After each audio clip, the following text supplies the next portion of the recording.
Hi all, ఇది చాలామంది నా ఓల్డ్ క్లయింట్స్కి తెలుసు వశీకరణ పౌడర్ అంటే. బికాజ్ వాళ్ళు ఆల్రెడీ చాలా ఆర్డర్స్ ఇచ్చేశారు. అండ్ ఆఫ్లైన్ వాళ్ళకు కూడా తెలుసు, బట్ ఇప్పుడు న్యూగా వచ్చే వాళ్ళకి మాత్రం తెలియదు. అందుకే చెప్తున్నా, ఇది వశీకరణ పౌడర్ అండి.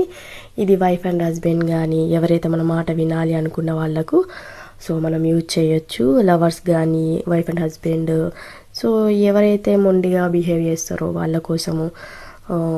ఇది దూరంగా ఉన్న పర్సన్స్కి యూజ్ చేయొచ్చు, దగ్గరగా ఉన్న పర్సన్స్కి యూజ్ చేయొచ్చు, ఫోటో పైన యూజ్ చేయొచ్చు. సో చాలా రకాలుగా యూజ్ చేయొచ్చు ఇది. సో మీకు ఎవరికైనా ఇంట్రెస్ట్ ఉంటే డైరెక్ట్ డిఎం చేయండి, నేను ప్రైస్ మెన్షన్ చేస్తా. ఇఫ్ ఓకే ఆర్డర్ ఇవ్వచ్చు. అండ్ డెలివరీ టైమింగ్స్ వచ్చేసి 1 వీక్ పక్కా పడుతుంది. అండ్ డెలివరీ ఛార్జెస్ మీవే, ఇంకా ఎక్స్ట్రా అమౌంట్ ఏముండదు, ఓన్లీ కాస్ట్ డెలివరీ ఛార్జెస్ అంతే. Thank you.